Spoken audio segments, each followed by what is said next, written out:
Hello दोस्तों, श्री शिवाय नमस्तुभ्यम, हर हर महादेव, राधे राधे। इस वीडियो में गुरुजी ने बताया है कि मानव जीवन में यज्ञ कितना महत्वपूर्ण है, किन ऋणों से मुक्ति दिलाता है यज्ञ हमें। आइए चलते हैं गुरुजी के श्री चरणों में। यदि पहली बार चैनल को विजिट किया है तो लाइक शेयर सब्सक्राइब करना मत भूलिएगा। क्यों करना चाहिए यज्ञ? किस लिए यज्ञ करना चाहिए? ध्यान से सुनेंगे। हमारे ऊपर 3 ऋण हैं, पितृ ऋण, देव ऋण, ऋषि ऋण। और जब तक मनुष्य 3 ऋणों से उऋण नहीं होता तब तक उसकी मुक्ति नहीं होती। और मानव जीवन ही ऐसा है जिसमें हम अपने उन तीनों ऋणों से उऋण हो सकते हैं। Don't use mobile please, just listen to me. Mobile छोड़कर 5-7 मिनट ध्यान से सुनिए, आपके मतलब की बात बता रहे हैं। इसलिए हर सनातनी को यज्ञ करना चाहिए।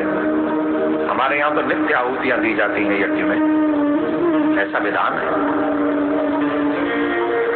3 ऋण हैं जिसमें से अहम ऋण है देवताओं का हमारे ऊपर। वरुण देव का, सूर्य देव का, पृथ्वी माँ का, अग्निदेव का। अग्नि के बिना हमारा जीवन हो सकता है? सूर्य के बिना, पवन के बिना? सिर्फ हवा न चले, कितनी भी लाइट आ रही हो, कितने भी एसी हो तुम्हारे घर में, सारे साधन हो, और वायु न चले, वायु एकदम अपना सत्र, अपना शक्ति सीमित कर दे, एसी काम आएंगे? जान बच पाएगी? ऑक्सीजन ही नहीं होगा, खत्म हो जाएंगे।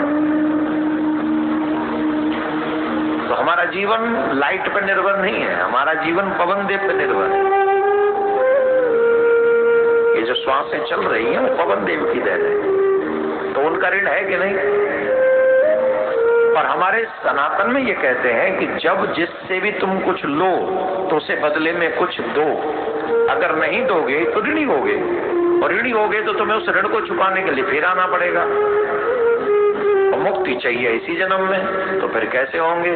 बोले एक ही ऑप्शन है, सभी के ऋण उतार जाओ, चाहे वो ऋषि ऋण हो, चाहे वो देव ऋण हो, चाहे वो पितृ ऋण हो। तुम्हारा देव ऋण उतरेगा कैसे? बहुत इजी है, बहुत सरल है। हमको देवताओं के नाम से यज्ञ करना चाहिए और यज्ञ में आहुति देनी चाहिए।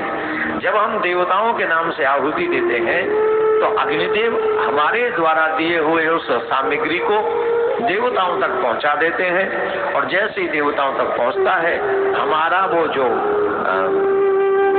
ऋण है देवताओं का, हम उससे उऋण हो जाते उसी क्षण, तत्क्षण। तो यज्ञ में आहुति देना अवश्य चाहिए। यज्ञ में आहुति देने से हम यज्ञ देवताओं के ऋण से उऋण होते हैं, और बहुत बड़ा फल है।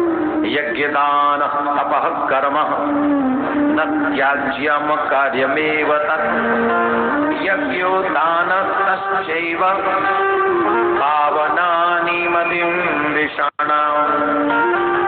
यज्ञ से आध्यात्मिक संपदा प्राप्त होती है और सभी मनोकामनाएं पूर्ण होती हैं, और मानसिक शांति प्राप्त होती है, तथा जीवन का तनाव कम होता है। यज्ञ से जीवन का घर का जो नकारात्मक व्यवहार है वो भी नष्ट हो जाता है, और सकारात्मकता जागृत हो जाती है। देवताओं का ऋण यज्ञ से पूर्ण हो जाता है। इसलिए अपने जीवन में यज्ञ करते रहना चाहिए। जब जब अवसर मिले तब तब हम यज्ञ करते रहे। आशा करती हूँ गुरुजी ने जो बात इस वीडियो में बताई है वह बात आपको अच्छी लगी होगी। क्या यह बात आप लोग पहले से जानते थे? यदि हाँ तो कमेंट सेक्शन में ज़रूर बताइएगा। चैनल को पहली बार विजिट किया है तो लाइक शेयर सब्सक्राइब करना मत भूलिएगा। राधे राधे, श्री शिवाय नमस्तुभ्यम, हर हर महादेव।